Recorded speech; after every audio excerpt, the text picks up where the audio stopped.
Welcome, everyone. Katya, Katerina, Martina, and Deborah here again as your hosts of the SANAT KUMARA's Ambassadors of Light podcast in 2026 as part of Namas University study materials. You can find the link to our spiritual university in the description. We will be using a conversational format to share newest information with you, combining our skills and knowledge as Namas University co-teachers. Today's topic is about developing as a light worker, understanding the changes Earth has gone through since August 2023, and how we at Namas University can help you further raise your spiritual abilities to the level of an ambassador of light. Martina, could you please introduce today's topic from Lightworker to Ambassador of Light? Thanks, dear. Welcome everyone from my side as well. There are millions of brilliant light workers around the planet. They inject light, love, healing, knowledge into Earth in total, into continents, nations, regions, peoples, groups, or individuals. They're active as individuals, busy in small groups, mostly unnoticed, or even uniting globally in regular meditations. All of their work has an effect on planet and people. What I realized during the years is that their knowledge that they use to do their work might not be up to date. What do I mean? From August 2023 to November of 2024, Earth went through a phase where darkness was integrated into the light. What kind of darkness am I talking about after the Fall of Atlantis? Until November 2024, Earth was under the rule of dark forces. So all the systems that we are used to, all the methods, were controlled by darkness, even the planet. And in 2024, Earth's frequency, at the end of 2024, Earth's frequency, vibration, and energy shifted from the third to and through the fifth dimension, with drastic consequences for the effect of any light work we do. Now let me explain. Earth is no longer GAIA. Earth is Amaya now, vibrating in the fifth dimension. Shambhala has returned to its rightful place in the 12th dimension and is no longer dominated by the human kingdom, let alone that the other kingdoms, maybe the devas were known, and the elves, and the human, and the animal kingdom, but all other kingdoms were suppressed. So now all 12 kingdoms together form the Shambhala Unity Council, and they lead Earth under the guidance of the SANAT KUMARA in unity consciousness. Another major event, beginning of 2024, the human population on Earth has been distributed with the 12-strand Sun Diamond DNA, not to be confused with the 12-strand DNA. The 12-strand Sun Diamond DNA was hidden when Lemuria merged with Atlantis in order to prevent that these abilities would be misused. So they are available now. That includes many multidimensional skills, such as telepathy, teleportation, storing and retrieving information in crystals. This is just the tip of the iceberg.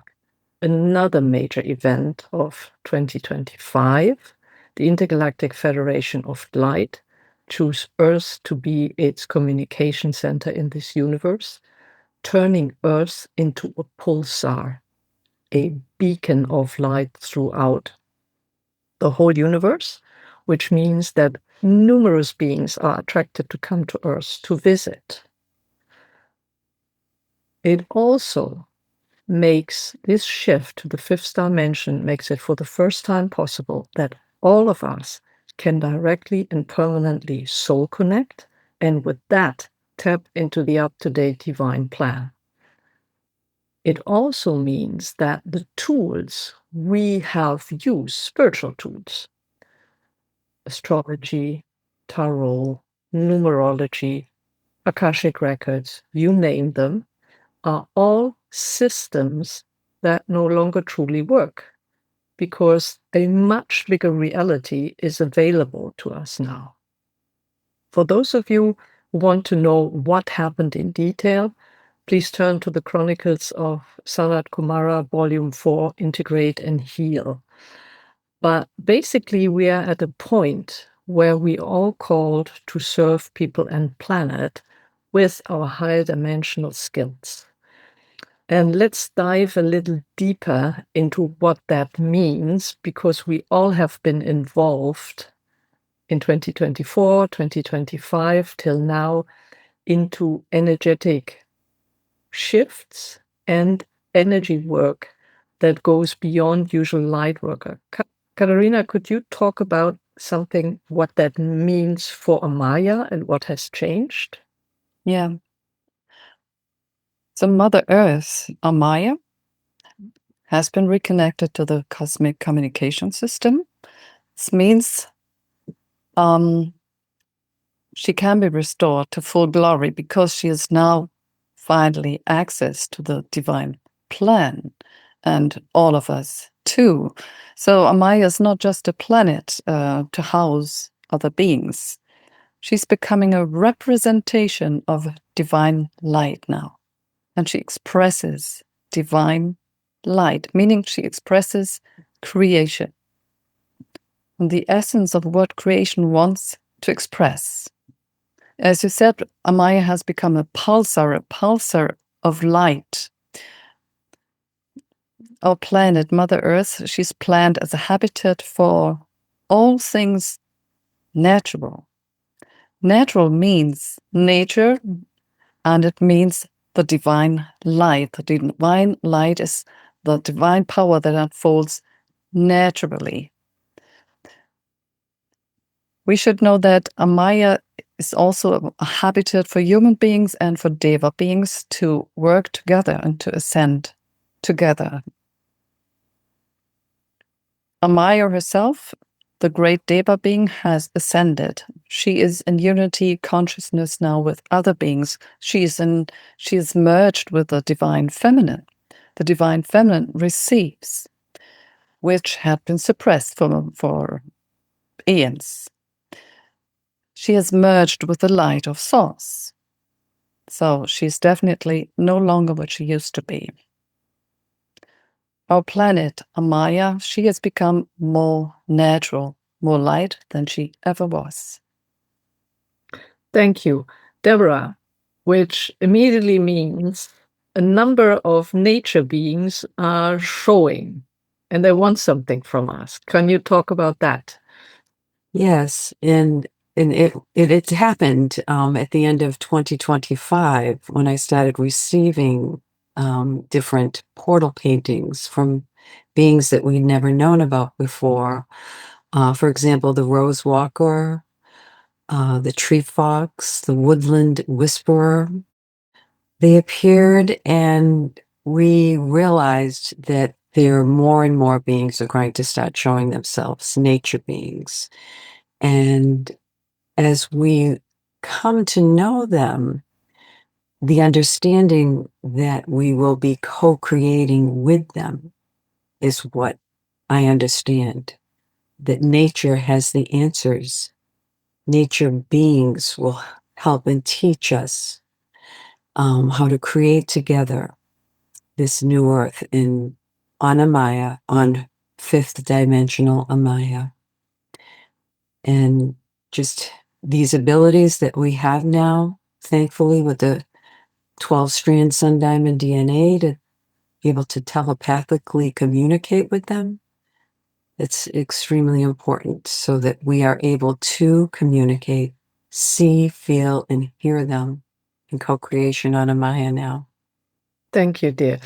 Katja, you've been involved in, say, very unexpected work in the oceans with colleagues, but also with off-Earth beings and nature beings we were unaware of. Can you talk a little bit about that, please?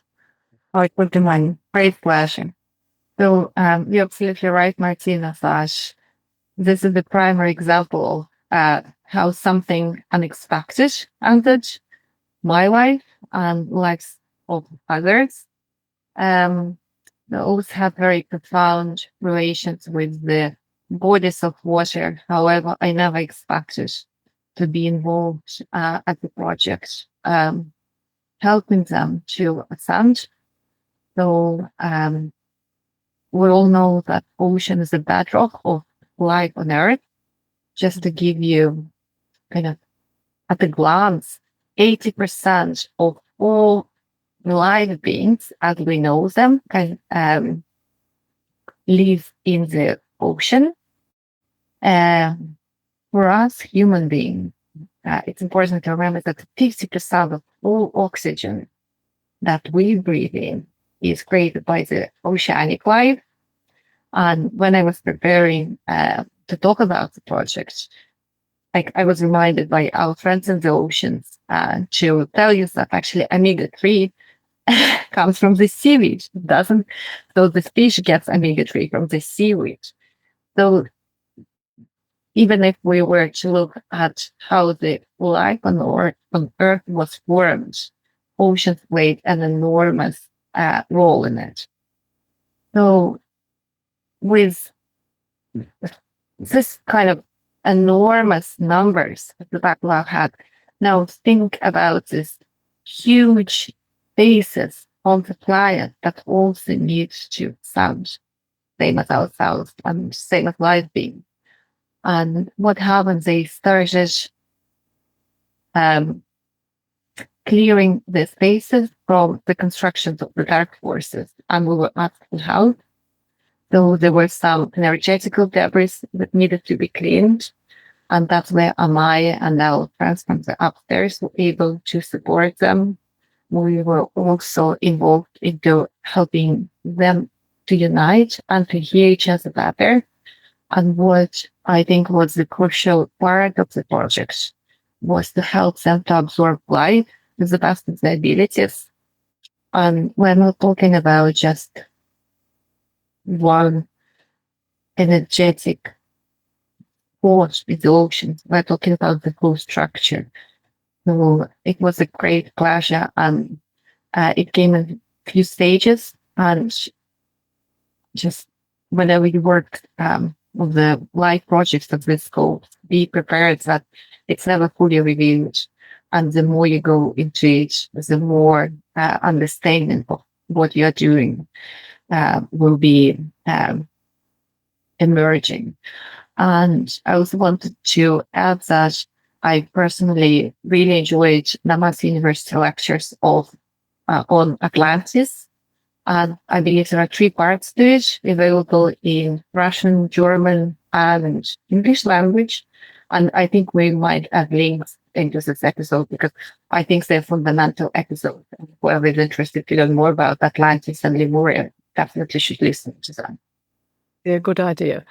What you've just gone through in energy work is part of the up-to-date divine plan. And in order to be part of it and these projects, you have to be soul connected. Now, what does that mean? We are incarnate not as a soul, but as an aspect, a part of it. And the vessel is the dense physical human body. And in that body, we always wanted to know how things work, and we created systems like astrology. And now we come to the point where, due to all the changes we've mentioned at the beginning, Earth has shifted the arc. We are no longer descending, we are back on the journey of return. And in that journey of return, limited systems that we've created in the past to make sense of things don't work anymore. There is much more that we can receive in information. So let's talk about astrology for a moment. That first came up in China, in India, in Mesopotamia, and the Western astrology we use basically goes back to the Hellenistic time of the city of Alexandria. And how does that start? It started with sun and moon, and it started with Mars and Venus and Jupiter and Saturn. And that's what people could see and observe in Venus. That's what was observable either with the eye or with telescopes at that time. And then at some point we had a shift because all of a sudden 3 more planets came into the game. There was Pluto, there was Neptune, and there was Uranus. And at that time, how did that fit into the system? Now imagine Earth is vibrating in the 5th dimension. So our opportunity to detect celestial objects that are vibrating in the 5th dimension and they are influencing us and bring new explanations and new possibilities. That's enormous. But for that, we have to be able to tap into that frequency, into our Maya, and our soul is the gateway. Any comments on that? Full and stable soul connection as the bread and butter of things now.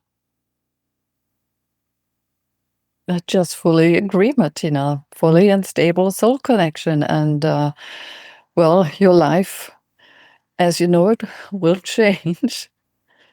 Or Definitely. I'm upside down. Yep. The biggest challenge I find is recently Buddha, Shiva, and Joshua are teaching again in group consciousness. And they have given a wonderful teaching, which they call our bag or sack of snakes. What is basically keeping us from tuning into our soul. And they said, basically, it starts with your emotions, your ego, and firmly rooted beliefs and convictions. And usually it's the ego that says the brain is telling you what's right and wrong and what your role is and how capable you are and what not. And then what you firmly believe, you've read about that for the last 30 years or 40 or done it. And all of that is combined with ego, with emotions that immediately says to new information, no, no, no, this is wrong. I know it better. And the 3 of them are here to help us let go of this. Yeah. Yeah, that's another important point I feel with this is, of course, first and foremost, a soul connection, but just being able to have an open heart and feeling honestly through your heart, through your soul, and have a humble heart. And more will open up to you as you just allow yourself to feel that soul guidance, feel that frequency of 5th dimensional Maya. Yeah. And it's always for me being out in a Maya and on a Maya out of doors. And having the certainty and authority of your own soul's voice. This is everything. And this is what people are looking for. The authority. They're looking outside for authority. And now we can find it inside and integrate it fully through this work. Yeah. Ladies, I think you just coined a new term. So we used to have open-minded people, open-hearted people, and I think now we're talking about open soul people. When you are open, Yeah. and you can receive information directly from your soul. And we all know about library of mind and how limited could it be. And now imagine that your soul actually has no borders as such to receiving your information. There are no limitations. with open heart and with open mind, it's much easier to find this openness at a very new level. And I think this new level is actually a soul level. Yes. You don't have to think, you just have to feel it. Yeah. Just have to feel it. I've gone through an education that made me a headstrong person. That I was aware of. And about being 45 something, I realized that maybe that wasn't a good thing. So I hired a team of 3 people who would kind of check me out and challenge me. And at the end of the day, the last hour was always a physiotherapist who was talking to the 2 before and say, okay, that's basically physically the buttons he was pushing on my body. And at one point, I was jumping off that table and screaming at the guy because he had barely touched me. I had the feeling somebody had stuck a knife right in my heart. And I was shouting at the guy and saying, "You never touch me again." And he was just grinning. I said, "What was this?" Mm. He said, "Even if you're convinced that you're a good-hearted person, be aware that from the time you were little, you've been hurt and hurt and hurt. Your expectations weren't met, you were pushed to the side, you didn't succeed, you didn't receive enough attention, love, whatever. So your muscles built a cage around your heart in order not allow for your heart to lead, because that would mean more pain." And I really had to crack it. And we had a colleague who went through that yesterday, and it was just boom, opening up, because the heart is the gateway to the soul, not the head. We can't think ourselves to our soul. Wow. Wow. Right, exactly. Yeah. Wow. So, and just now imagine for a moment all the beings that are waiting out there, vibrating in the 5th dimension, for us to get our act together so that we can work together for the future of the planet and the well-being. Yeah. So we can live here on a self-sustained basis in the cycle of life. Yeah. The cycle of nature. Yeah. I guess we should talk more about that in the next lesson. What do you think? Yes, I think so. Absolutely. We will discuss how to communicate and collaborate, or I should say co-create, with nature beings on 5D and Maya. Thank you so much, everyone, for joining us today. Questions can be directed to us on our website, namasuniversity.org. You can see the link below to register. We offer free courses, and we are an international community collaborating from down under to the west coast of the Americas. Please join Namas University, and we will see you there. Thank you for joining us today. See you in a fortnight. Thanks, you. everyone. Bye-bye. See you.